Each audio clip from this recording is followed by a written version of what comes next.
విశాఖ జిల్లా గోపాలపట్నంలో దారుణం చోటు చేసుకుంది. భర్త టార్చర్ భరించలేక భార్య బలవన్మరణానికి పాల్పడింది. కానీ భార్య కుటుంబ సభ్యులు చెప్తున్నారు భర్తే చంపేశాడని చెప్తున్నారు. కానీ ఆమె బలవన్మరణానికి పాల్పడింది అనే అనుమానాన్ని వ్యక్తం చేస్తున్నారు. 11 నెలల క్రితం నాగేంద్రబాబు వసంతకు పెళ్ళైంది. అయితే భర్త నాగేంద్రబాబు ఫోన్ వీడియోస్కి బాగా బానిసైపోయాడు. ఫోన్ వీడియోస్ చూపిస్తూ అందులో లాగే శృంగారం చేద్దామంటూ భార్యను టార్చర్ పెడుతున్నాడు అని తెలుస్తోంది. భార్యాభర్తల మధ్య రాత్రి కూడా పెద్ద గొడవ జరిగింది. ప్రతిరోజు భార్యాభర్తల మధ్య ఫోన్ వీడియోస్కి సంబంధించి పెద్ద గొడవ జరుగుతోంది. ఫోన్ వీడియోస్ భార్యకు చూపించటం, ఫోన్ వీడియోస్లో ఉన్నట్టుగా తనతో ఉండమని భార్యపై ఒత్తిడి తీసుకొచ్చేవాడు భర్త. అంతేకాదు ఏవో ట్యాబ్లెట్లు తను వేసుకుంటూ భార్య చేత కూడా ట్యాబ్లెట్లు మింగించే ప్రయత్నం చేస్తున్నాడు అని తెలుస్తోంది. దీంతో తీవ్ర మానసిక ఒత్తిడికి గురై బలవన్మరణానికి పాల్పడింది భార్య వసంత. తమ కూతుర్ని చంపేసి ఆత్మహత్యగా చిత్రీకరించే ప్రయత్నం చేస్తున్నాడు అంటూ వసంత కుటుంబ సభ్యులు ఆందోళన వ్యక్తం చేస్తున్నారు. వసంత కుటుంబ సభ్యులు కన్నీరు మున్నీరుగా విలపిస్తున్న దృశ్యాలు కూడా మనం ఆర్టీవీ స్క్రీన్ పైన చూడొచ్చు. వసంత భర్త ఫోన్ వీడియోస్కి ఎడిక్ట్ అయిపోయాడు. ఎప్పుడు చూసినా పని పాట లేకుండా కేవలం ఫోన్ వీడియోస్ చూడటం, ఫోన్ వీడియోస్ భార్యకు చూపించడమే చేస్తున్నాడు భర్త నాగేంద్రబాబు. 11 నెలల క్రితం వీరికి పెళ్ళయింది.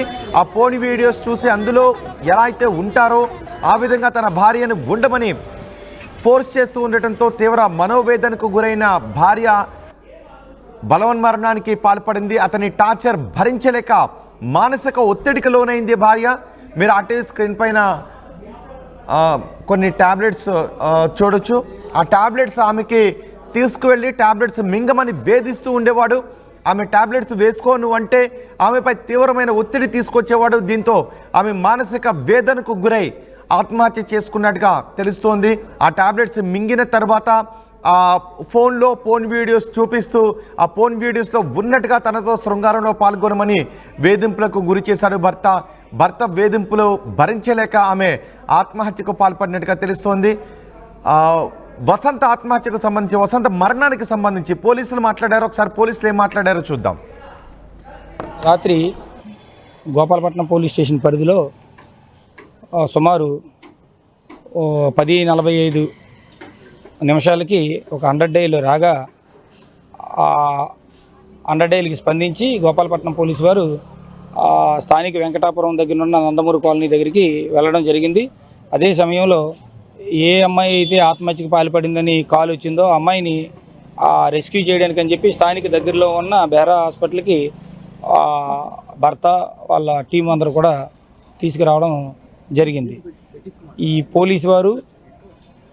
పోలీసు వారు తర్వాత మాతో పాటు అమ్మాయి యొక్క బంధువులు కూడా, తల్లిదండ్రులతో బంధువులు వీళ్ళందరూ కూడా అక్కడికి చేరి ఈ అమ్మాయి యొక్క స్థితిగతులు చూసిన తర్వాత ఏం జరిగింది అని వాళ్ళందరినీ విచారించిన పిదప కన్క్లూజన్కి వచ్చింది ఏంటంటే, ఈ అబ్బాయి ఎవరైతే మృతురాలి భర్త ఎవరైతే ఉన్నారో నాగేంద్రబాబు అని చెప్పి ఆయన ఆన్లైన్ చూస్తూ కంటిన్యూ యూట్యూబ్లో కొన్ని వీడియోలు అవి చూసి కొన్ని ఉద్రేకమైన ఏదైతే వాళ్ళకి ఉద్రేకం కలిగిస్తాయో అలాంటి ట్యాబ్లెట్లు వాడితే సెక్షువల్గా కొంత పొటెన్షియల్ వస్తుంది అని నమ్మి అవి చూసి అదేవిధంగా ట్యాబ్లెట్స్ కొని అవి మింగడం, కంటిన్యూ అవి ట్యాబ్లెట్స్ వేసుకొని ఈ అమ్మాయిని సెక్సువల్గా సపోర్ట్ చేయమని హెరాస్ చేయడం, ఈ అమ్మాయి కొద్దిగా సెన్సిటివ్ అవ్వడం వల్ల ఆ విధంగా నేను సపోర్ట్ చేయనని చెప్పడం. తర్వాత ఈ అబ్బాయి ఎవరైతే మృతురాలు భర్త ఉన్నాడో ఈ అబ్బాయి ఆ మృతురాలి తల్లిదండ్రులకి బంధువులకి కూడా మీ అమ్మాయిని నాకు సపోర్ట్ చేయమనండి అని చెప్పేసి ఈయన తెలపడం, వాళ్ళందరూ కూడా అది కరెక్ట్ కాదని చెప్పి అటు ఇటు మందలించడం ఇవన్నీ జరిగాయి. ఆ క్రమంలోనే ఈ అబ్బాయి ఆ మందులు వేసుకొని కంటిన్యూ ఈ అమ్మాయిని ఏ విధంగా ఈ ఆన్లైన్లో ఈ సెక్సువల్ పర్వర్షన్కి సంబంధించి అవి చూసి ఆ విధంగా అమ్మాయిని చేయమంటే ఆ అమ్మాయి ఒత్తిడికి గురయ్యి ఈ ఆత్మహత్య చేసుకుందని సమాచారం. ఆత్మహత్య లేదంటే ఆయన ఏమైనా చేస్తారా? అదేనా వాళ్ళు ఆరోపిస్తున్నారు? ఇప్పుడు వరకు ఉన్న సమాచారం ప్రకారం, మాకు ఉన్న ఆధారాల ప్రకారం, దొరికిన ఎవిడెన్స్ ప్రకారం ఈ అమ్మాయి ఆత్మహత్య చేసుకుందని సమాచారం. అదేవిధంగా దాన్ని బట్టి మేము చేసిన పోలీసు వారు చేసిన ఇన్వెస్టిగేషన్ కానీ, లేదు రెవెన్యూ నుండి తహసీల్దార్ గారు వచ్చి చేసిన పంచనామా కానీ, లేదు టీమ్ ఆఫ్ డాక్టర్లు చేసే పోస్ట్ మార్టం రిపోర్ట్ కానీ, ఇవన్నీ క్లబ్ చేసిన పిదప ఫైనల్గా ఏ ఒపీనియన్ అయితే ఆన్ మెరిట్స్ మేము ఫైనలైజ్ చేసి నిర్ణయం తీసుకుంటాం. సో భర్త వేధింపులు తట్టుకోలేక భర్త ఫోన్ వీడియోస్ చూపిస్తూ కొన్ని టాబ్లెట్స్ తీసుకొచ్చి అవి మింగమని వేధించేవాడు అని, వాటిని మింగకపోతే వేధించేవాడు అని ఆధారాలు ఉన్నాయని పోలీసు అధికారులు చెప్తున్నారు. భర్త వేధింపులు భరించలేకే ఆమె ఆత్మహత్యకు పాల్పడింది అనడానికి ఆధారాలు ఉన్నాయని పోలీసులు చెప్తున్నారు. నిన్న రాత్రి కూడా పెద్ద గొడవ జరిగింది. ఆమె తీవ్రమైన మానసిక ఒత్తిడికి గురైంది. భర్త పెట్టే టార్చర్ భరించలేక ఫోన్ వీడియోస్ చూపించడం, ఫోన్ వీడియోస్లో ఉన్నట్టుగా తనతో ఉండమని ఫోర్స్ చేయడం కారణంగానే ఆమె చనిపోయింది అని చెప్తున్నారు. 11 నెలల క్రితం వీళ్లకు పెళ్ళయింది. ఆన్లైన్లో చూసి కొన్ని టాబ్లెట్స్ తీసుకుని రావడం, ఆన్లైన్లో కొన్ని ఫోన్ వీడియోస్ డంప్ చేసి అవి చూపించడం, ఈ టార్చర్ ఆమె భరించలేక చనిపోయిందని చెప్తున్నారు. మా ప్రతినిధి శివరామకృష్ణ ఉన్నారు. శివరామకృష్ణతో కూడా మనం మాట్లాడే ప్రయత్నం చేద్దాం మరికొద్దిసేపట్లో. ఈ ఘటన విశాఖ జిల్లా గోపాలపట్నంలో చోటు చేసుకుంది. భర్త టార్చర్ భరించలేక భార్య బలవన్ మరణానికి పాల్పడింది. 11 నెలల క్రితం వీరికి పెళ్ళయింది. కానీ కుటుంబ సభ్యులు, వసంత కుటుంబ సభ్యులు ఆరోపిస్తున్నారు కేవలం భర్త పెట్టే టార్చర్ భరించలేక మాత్రమే కాదు, అసలు ఆ భర్తే చంపి ఆత్మహత్యగా చిత్రీకరించే ప్రయత్నం చేస్తున్నాడు అని వసంత కుటుంబ సభ్యులు ఆరోపిస్తున్నారు. కానీ పోలీసులు మాత్రం ఆమె ఆత్మహత్య చేసుకుందంటానికి ఆధారాలు ఉన్నాయి. కానీ ఆమె భర్త పెట్టిన వేధింపులు భరించలేకే, ఆమె భర్త ఫోన్ వీడియోస్ చూపించి చేసినటువంటి వేధింపులు భరించలేకే ఆత్మహత్యకు పాల్పడిందని పోలీసులు చెప్తున్నారు. ప్రస్తుతం కేసు నమోదు చేసి విచారణ జరుపుతూ ఉన్నారు.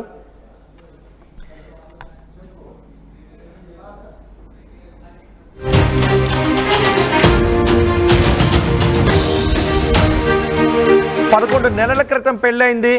ఆ భార్యను కేవలం ఒక సెక్స్ డాల్గా మాత్రమే చూశాడు భర్త. జీవితాంతం తోడుంటాను అని బాసలు చేసి పెళ్లి చేసుకున్న భర్త భార్యను కేవలం సెక్స్ డాల్గా మాత్రమే చూశాడు. ఆమె ఇష్టాలతో పని లేకుండా ఫోన్ వీడియోస్ చూపిస్తూ ఆ ఫోన్ వీడియోస్లో ఉన్నట్టుగా తనతో శృంగారంలో పాల్గొనాలని ఒత్తిడి చేశాడు. ఆమె ఇష్టాలకు ఏమాత్రం విలువ ఇవ్వకుండా, ఆమె ఎంత మానసిక ఒత్తిడికి గురవుతుందో తెలుసుకోకుండా ఒక పక్క ఫోన్ వీడియోస్ చూపించడం, మరో పక్క టాబ్లెట్స్ తీసుకొచ్చి ఆమెతో మింగించడం లాంటివి చేస్తూ ఉండటంతో ఆమె మానసిక వేదనకు గురైంది. మానసిక వేదనతో భర్త పెట్టే టార్చర్ భరించలేక ఆమె ఆత్మహత్యకు పాల్పడిన ఘటన విశాఖలో చోటు చేసుకుంది. పోలీసులు ప్రస్తుతం కేసు నమోదు చేసి విచారిస్తున్నారు. మా ప్రతినిధి శివరామకృష్ణ ఈ ఘటనకు సంబంధించి పూర్తి సమాచారం అందిస్తారు. శివరామకృష్ణ. విశాఖ గోపాలపట్నంలో నాగేంద్ర వసంత ఇద్దరు పెళ్లి చేసుకుని సంవత్సరం అయితే అయింది. సంవత్సరం పాటు సాఫీగా సాగిన కాపురంలో అర్ధాంతరంగా వాళ్ళ కోపంలో చిచ్చుపడిందని చెప్పాలి. నిజంగా వసంత నేను అర్ధరాత్రి అయితే ఆత్మహత్యకు పాల్పడి తను చాలించింది. అయితే నాగేంద్ర పెట్టిన చిత్రహింసలకే కారణం వల్లే మా అమ్మాయి చనిపోయిందని చెప్పి ఈ వసంత తల్లిదండ్రులు అయితే చెప్తున్నారు. అయితే ఆత్మహత్య కాదు, నిజంగా నాగేంద్ర కావాలనే చంపారని చెప్పి ఈ బంధువులు కానీ తల్లి కానీ ఆరోపిస్తున్నారు. మనతో పాటు వసంత తల్లి అయితే ఉన్నారు. అమ్మ చెప్పండి, ఏం జరిగిందమ్మా?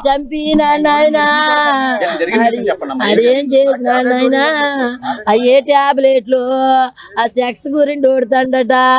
ఆ టాబ్లెట్ల వల్ల నా కూతుర్ని భూదేవతకి ఇచ్చినాడు. అడి ఎంత పని చేసినాడు, నేనేం చేస్తును, నా కూతురు చెప్పింది. అలాగే నమ్మ మగోళ్ళు కాదేటమ్మాలే మారుతారు అన్నను. అడియాక ఇంక మార్చిండు. అలా మరిది నాకు వార్నింగ్ ఇచ్చినాడు. ఈసారి మీ అమ్మలిగొద్దు మా ఇంటికి రాదన్నాడు. అడిపైలాగానికి అడి పంపించేసినాడు. నా కడుపు కోసేసి నన్ను బుగ్గు పాలు చేశాడు. నా కూతురు నేను బంగారం బొమ్మలాగా నేను పెంచి నానయ్యో. అయితే ప్రధానంగా మనం చూసుకోవచ్చు ఈ వసంత అయితే మేనమా అయితే ఉన్నారు. అసలు ఏం జరిగింది అడిగి తెలుసుకునే ప్రయత్నం అయితే చేద్దాం. సార్ చెప్పండి, అసలు ఏం జరిగింది? వాళ్ళ ఫ్యామిలీ ఇష్యూ అండి, అరేంజ్మెంట్ అంతే. ఓన్లీ అరేంజ్మెంట్, ఓన్లీ మెడిసిన్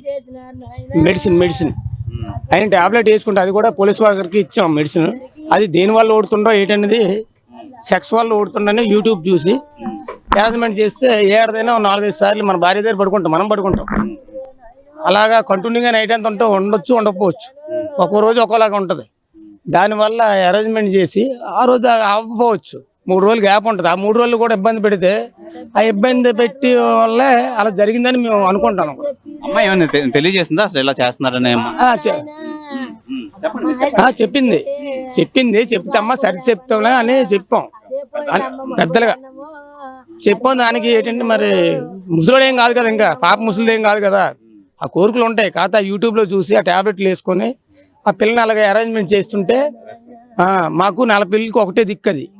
40 పెళ్ళికి చిలకలాడ పిల్ల దాన్ని అనవసరంగా 21 సంవత్సరంకే పెళ్లి చేస్తాం.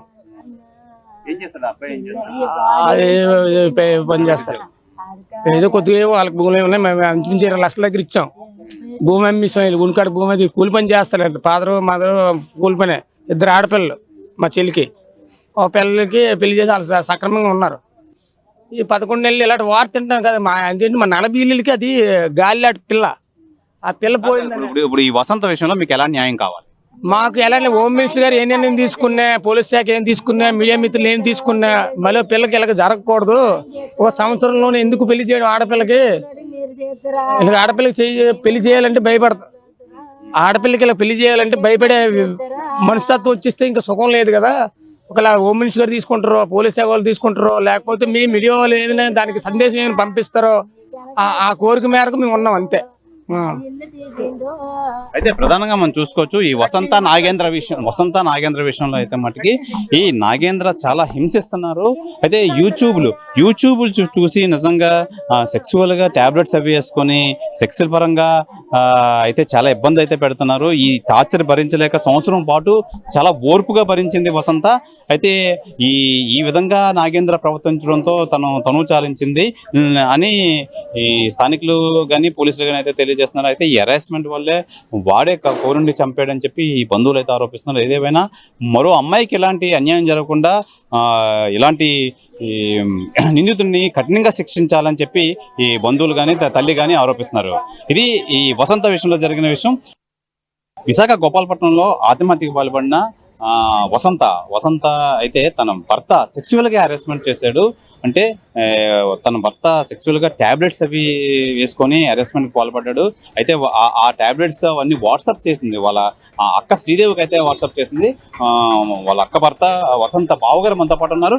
సార్ ఏం పేరు సార్ మీ పేరు? సార్ నా పేరు సంతోష్ అండి. సంతోష్ గారు ఏం జరిగింది అసలు, ఏమైంది? యాక్చువల్లీ ఏంటంటే నాకు ఎస్టర్డే మార్నింగ్ వాళ్ళ హస్బెండ్ కాల్ చేశారండి. వాళ్ళ హస్బెండ్ కాల్ చేసి అన్నయ్య అలాగా మీ మరదలు నాతో సరిగా ఇలా ఉండటం లేదు, ఒకసారి మీరు చెప్పండి ఏంటి అనేది, మరి నాకు ఇలాగ అవటం లేదు, అది తను రావటం లేదు, ఎన్నిసార్లు చెప్పినా సరే రావటం లేదు అని చెప్పడం జరిగింది. సర్లే అమ్మ నేను మాట్లాడుతానులే, చిన్నపిల్ల కదా, సర్లే నువ్వు ఊరుకోలే, నేను ఒకసారి కన్విన్స్ చేసి మాట చెప్తానులే అని చెప్పడం జరిగింది. ఆ తర్వాత ఏంటంటే నేను ఎస్టర్డే నైట్ 9:30 ఆ టైంలో నేను తనకు కాల్ చేయడం జరిగింది. కాల్ చేసి మామూలుగా ఫస్ట్ ఏంటంటే డైరెక్ట్గా అడగకుండా ఎలాగున్నారో ఏం చేస్తాను అన్ని అడగడం జరిగింది. జరిగిన తర్వాత మీ అత్తగారు మామగారు ఏం చేస్తాను రమ్మంటే అలాగే మామగారు కళ్యాణపురం ఉన్నారు, అత్తగారు ఇలా క్యాంప్కి వెళ్ళారు, నేను మీ తమ్ముడు ఉన్నాము ఇలా బార్లీ చేసుకుని తాగుతున్నాము అని చెప్పడం జరిగింది. ఆ తర్వాత ఏంటంటే నేను మరి ఏంటమ్మా లైఫ్ ఎలా ఉంది అంటే మా అమ్మ బాగానే ఉంది అని చెప్పడం జరిగింది. తర్వాత నేను ఇలాగ అడిగాను, ఇలాగ అవుతుందంట కదా, ఏమైంది అమ్మా ఇంతకమ్మా ప్రాబ్లం అవుతుందా అంటే నీకు ఎవరు చెప్పారు అలాగా అంటే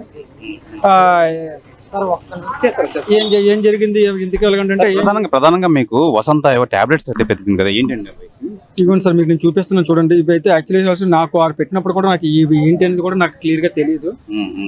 అయితే వసంత అయితే వాళ్ళ సిస్టర్ కి అయితే ఈ టాబ్లెట్ హిమాలయ కాన్ఫిడో మనం చూడొచ్చు, ఇవి సెక్సువల్ కి సంబంధించి టాబ్లెట్స్ అని చెప్పి వీళ్ళు ఆరోపిస్తున్నారు. అయితే మనకి ఇలా సెక్స్ సంబంధించిన టాబ్లెట్స్ నాకు టాబ్లెట్స్ పెట్టిన తర్వాత తను ఒక మెసేజ్ కూడా పెట్టింది, ఇలాగా ఈ టాబ్లెట్స్ మీ తమ్ముడు వాడుతున్నాడు, మీ తమ్ముడు ఫస్ట్ మీరు అడగండి ఎందుకు వాడుతున్నాడు ఏంటి అని చెప్పేసి అప్పుడు నాతో మాట్లాడండి చెప్పి అనడం జరిగింది. బట్ ఏంటంటే ఆ పెట్టిన టైం 9:35 ఆ టైం కాబట్టి ఇంకా ఆ టైంలో అడగడం ఎందుకులే అని చెప్పేసి ఎర్లీ మార్నింగ్ అడగాలని చెప్పేసి నేను టేక్టీగా తీసుకుని వదిలేసాను. ఇది జరిగిన కొద్దిసేపటికి 11 సరౌండింగ్ ఆ టైంలో నాకు మళ్ళీ వాళ్ళ హస్బెండ్ నెంబర్ నుంచి కాల్స్ రావడం జరిగాయి. బట్ నేనేమనుకున్నానంటే ఏదో నార్మల్ గొడవ ఇష్యూ కదా అని చెప్పేసి నేను టేక్టీగా తీసుకున్నాను. అలా బట్ అలాగా కంటిన్యూస్గా కాల్ చేస్తున్నాడు అంటే ఏదో జరిగి ఉంటుంది సంథింగ్ అని చెప్పేసి నేను కాల్ లిఫ్ట్ చేయడం జరిగింది. లిఫ్ట్ చేసిన వెంటనే బట్ తన మాట్లాడడం కన్నా ఎవరో వేరే పర్సన్తో మాట్లాడిపించి ఇలా మీ వసంతకి బాగా బాగోలేదు, మీరు ఎమర్జెన్సీగా ఫాస్ట్గా రండి, బెహర్ హాస్పిటల్లో జాయిన్ చేసాము, బెహర్ హాస్పిటల్ రండి అని చెప్పడం జరిగింది. బట్ నేనేమడిగానంటే ఎందుకు ఏమైంది ఏంటి అని బట్ రీజన్ అయితే అడిగాను. బట్ వాళ్ళు నాకు రీజన్ మాత్రం చెప్పలేదు, మీరు రండి అని అంటున్నారు తప్ప నాకు పలానా రీజన్ ఇలా జరిగింది అని కూడా నాకైతే చెప్పడం చేయలేదండి. వెంటనే ఏం చేస్తుంటే మా ఫ్యామిలీ మెంబర్స్ కొంతమంది తీసుకొని నేను బెహర్ హాస్పిటల్కి వెళ్ళానండి.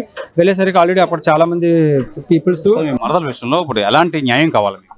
ఎలాంటి న్యాయం అంటే ఇప్పుడు తన పెట్టిన మానసిక దీనికి తను తట్టుకోలేక చనిపోయింది. నాకు ఎందుకంటే దానికి కంప్లీట్గా ఎవిడెన్స్ అయితే ఉంది. మరి దానికి మరి పోలీస్ డిపార్ట్మెంట్ మరి ఏం న్యాయం చేస్తుందో వాళ్ళే చూడాలి. అది ఎందుకంటే ఇప్పుడు ఏదో ఎవరైనా ఆడపిల్లండి, మనదైన ఆడపిల్ల కాదైనా ఆడపిల్ల, ఇప్పుడు తన ఇది జరిగింది, తను ఇంకొక మ్యారేజ్ చేసుకోకుండా ఉండలేడు కదా. అబ్బాయి కాబట్టి కంపల్సరీగా నాకు తెలిసి సెకండ్ ఒపీనియన్ తీసుకుంటాడు. రేపు పొద్దున్న ఎందుకంటే దీనికి అటాచ్ అయిన వాడు రేపు పొద్దున్న ఇంకొక అమ్మాయి వచ్చిన తర్వాత అమ్మాయి లైఫ్ కూడా ఇలా స్పాయిల్ అవుతుందని ఎవరో గ్యారంటీకి చెప్పలేం కదా. ఎందుకంటే ఇది డ్రగ్. ఈ డ్రగ్ అనేది ఒక పర్సన్ ఒకసారి అటెండ్ అయిందంటే మాత్రం ఇంకా కంటిన్యూగా దానికి అతను ఇది అయిపోతుంటాడు. కాబట్టి ఇంకొక అమ్మాయికి ఇలా జరగకూడదు కాబట్టి నేను ఇది చెప్తున్నాను. ఎందుకంటే ఈ రోజు మా తాలూకా కాబట్టి అయిపోయింది. రేపు పొద్దున్న ఇంకొక ఆడపిల్లలు జరగకూడదు కాబట్టి ఏదో న్యాయం చేస్తారో పోలీస్ డిపార్ట్మెంట్ మీ మీడియా అందరూ కోఆపరేట్ చేసి మాకు తగిన న్యాయం చేయాలని నేను మనస్ఫూర్తిగా కోరుకుంటున్నాను.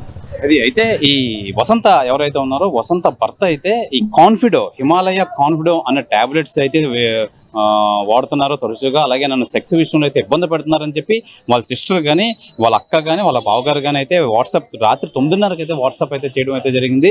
అయితే 10:30, 11కి అయితే తనకు బాగోలేదని చెప్పి ఫోన్ రావడంతో గోపాలపట్నం బెహ్రా హాస్పిటల్కి వెళ్ళడంతో తను చాలించిందని చెప్పి మేమంతా ఆశ్చర్యానికి గురయ్యాం. నిజంగా ఈ విషయంలో మా అమ్మాయికి జరిగినట్టు ఒక అమ్మాయికి ఎవరికి జరగకుండా న్యాయం అయితే చేయాలి. ఒక అమ్మాయి ఎవరు ఎలాంటి ఇబ్బంది పడకుండా జాగ్రత్త పడాలి. అలాగే ఆ నిందితుడిని కఠినంగా శిక్షించాలని చెప్పి ఈ కుటుంబ సభ్యులు అయితే ఆరోపిస్తున్నారు. భర్త హెరాస్మెంట్ తట్టుకోలేక ఆత్మహత్య చేసుకున్న వసంత సిస్టర్ అయితే ఉన్నారు మనతో పాటు.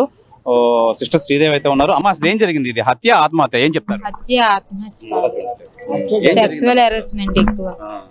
అందువల్ల తను మాకు చెప్పేవాడు ఇలా రానివ్వట్లేదు చేయనివ్వట్లేదు అని చెప్పేవాడు. అలాగని చెప్పేసి నేను మార్నింగ్ 1 వీక్ ముందు నాకు చెప్పాడు. నిన్న ఎర్లీ మార్నింగ్ మా ఆయనకి చెప్పాడు. నైట్ మళ్ళీ మేమే ఫోన్ చేసాం, ఎందుకమ్మా అలా ఉంటున్నావు చేస్తున్నావు అంటే అమ్మాయి మా ఫోన్ కట్ చేసేసి మాకు టాబ్లెట్లు పెట్టింది. టాబ్లెట్లు పెట్టి ఈ టాబ్లెట్లు ఎందుకు వాడుతున్నాడో కనుక్కోండి, అప్పుడు నన్ను ప్రశ్నించండి అనేసి 2-3 సార్లు మా ఇంటికి వచ్చేసింది కానీ మిడిల్ క్లాస్ వాళ్ళం కదా నచ్చ చెప్పి పంపించాం. మాకు అప్పటి వరకు తెలియదు ఇలాంటి హెరాస్మెంట్ అని. ఏదో అత్త అంటుంది తల్లి కొడుకు పెళ్ళవగానే మన మాట వినరు కదా అన్నట్టు, ఎలాగో ఉండమ్మా మనది మిడిల్ క్లాస్ ఫ్యామిలీ కదా మళ్ళీ భరించి ఉంటే తర్వాత బాగుంటాయి మన లైఫ్లు అన్నట్టు చెప్తే మా మాట విని వచ్చినప్పుడల్లా వెళ్ళిపోయేది. అలాగనే ఈసారి కూడా పంపించాము. తను 1 వీక్ ముందు నాకు ఫోన్ చేసి చెప్పారు. నిన్న ఎర్లీ మార్నింగ్ మా ఆయనకి చెప్పారు. మా పిన్ని గారికి డైలీగా చెప్పేవాడంట మీ పాప ఇలా చేస్తుంది అలా చేస్తుందని. మా చెల్లి చెప్పడం ఈ మెడిసిన్ వాడుతున్నాడు తనకు నచ్చినట్టు నేను ఉండట్లేదు అనేసి నన్ను అరెస్ట్ చేస్తున్నాడు, అందుకే నేను వెళ్ళలేకపోతున్నాను, సెక్సువల్ హెరాస్మెంట్ ఎక్కువైపోయింది అన్నట్టు చెప్పింది. అది నైట్ మాకు 9:30కి మేము మాట్లాడాము. 10:30కి మాకు ఫోన్ వచ్చింది. అది చచ్చిపోయిందని చెప్పలేదు, బాగాలేదు మీరు అర్జెంటుగా రండి అంటే మేము ఇప్పుడు రాము మార్నింగ్ వస్తామని చెప్పేసాము. కానీ మేము గాజువాకలో ఉంటాం. వీళ్ళు గోపాలపట్నం మా చెల్లిని ఇచ్చాము. అదేమో కాకనే కాదు రండి బాగా బాగోలేదు అన్నారు, కానీ మేము వెళ్ళేసరికి చచ్చిపోయి ఉంది. తన తాళి కట్టిన తాడుతోనే తన చేశారు. ఇప్పుడు ఏంటి ఎలా కావాలి? మీ చెల్లికి జరిగిన అన్యాయానికి మీకు ఎలా న్యాయం కావాలి? వాళ్ళు డబ్బు ఉన్నోళ్ళు, మేము మిడిల్ క్లాస్ వాళ్ళు, మేము వాళ్ళతో మేము మీదలేము సపోర్ట్ ఇంకా అంతా తనకే అన్నట్టు మగా మాట్లాడుతున్నారు.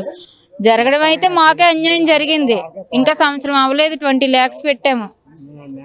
20 lakhs పెట్టాము, ఇంకా సంవత్సరం అవ్వలేదు. తనకు చేసిన అప్పులే మాకు తీరలేదు. మా పిల్ల పోయింది, మా డబ్బు పోయింది, ఇంకా మా పరువు పోయింది. ఇప్పుడు తనంటూ రాత్రి టాబ్లెట్లు పెట్టింది కాబట్టి తన నిర్దోషం తేలింది, బాగా ఉందని తేలింది. అదే తన టాబ్లెట్లు పెట్టకపోతే తన మాటలు మేము నమ్మము, మీరు చూసే జనాలు నమ్మరు. ఆ టాబ్లెట్లు పెట్టడం వల్ల ఇప్పుడు అది మంచిది, తను హెరాస్మెంట్ చేసాడని నమ్ముతున్నాం కదా, రుజువు ఉంది. ఆ టాబ్లెట్లు పెట్టకపోతే ఎవరిమీ నమ్మము, మేము నమ్మకపోదుము. అదే ఇంకేం జరిగినా మా పిల్ల పోయింది కదా, ఇంకా వాళ్ళు ఏం చేస్తారు? మా పిల్ల ఎంత బాధపడిందో ఆ బాధలన్నీ ఆ పిల్లడికి పడాలి, మరి అంతకు మించి మేమేం చెయ్యలేము. అదే ఈ వసంత మేనమామ అయితే కొంత చెప్పండి, ఏంటి ఏం జరిగింది? ఏం జరిగింది? దాన్ని మెడలో తోడుతో దాన్ని ఉరేసి మళ్ళీ మామూలుగా దాని చెంగుతో కలిపి సున్నితోటి ఫ్యాన్ కట్టి 2 మనుషులు ఒక ఒప్పుకుంటే ఒకటి కట్టేసి ఒగ్గేడు దాన్ని నేత మంచం టచ్ అయి ఉంటుంది. ఫ్యాన్ మంచం మనిషి టచ్ అయి ఉంటారు. మంచం మీద కింద జంప్ చేసినట్టు వచ్చింది అనమాట. ఆత్మహత్య కాదు హత్య అంటారు. హత్య, అది పబ్లిక్ హత్య. ఆ 100 హత్య. ఏ కానిస్టేబుల్ ఎస్ఐలు కాదు సిఐలు కాదు ఊళ్ళు ఇచ్చేసినా హత్య కాదు. వాళ్ళు అమ్ముడు పోతే మేమేం చేయలేము, వాళ్ళు అమ్ముడు పోతే మేమేం చేయలేము, కానీ అది హత్య. మా న్యాయం కావాలంటే మరి న్యాయం మేము ఏం చెప్తాం? మా శవం పోయి మేము ఉన్నాం, న్యాయం చేయాలనేది మరి మీ అందరూ కలిపి చేయాలి. అయితే ఈ వసంత గోపాలపట్నం చెందిన వసంత అయితే మటుకి తన్ని ఊరి కింద చిత్రీకరించి హత్య చేశారు, ఆత్మహత్య కాదు. ఏదేమైనా భర్త సెక్సువల్ హెరాస్మెంట్ వల్ల సంవత్సరం పాటు తను చాలా ఓపిక్గా పెట్టి సంవత్సరం తర్వాత తను ఇంకా విరక్తి చెంది ఉంది. అలాంటి అమ్మాయిని చంపేశారు. కానీ ఇలాంటి విషయంలో ఇంకో అమ్మాయికి ఎలాంటి అన్యాయం జరగకుండా కంపల్సరిగా నిందితుడికి శిక్షించాలి. నిందితుడు శిక్షించి మరో అమ్మాయికి ఎలాంటి అన్యాయం జరగకుండా ఉండాలని చెప్పి కుటుంబ సభ్యులు అయితే ఆరోపిస్తున్నారు. శివరామకృష్ణ టీవీ, విశాఖపట్నం నుంచి.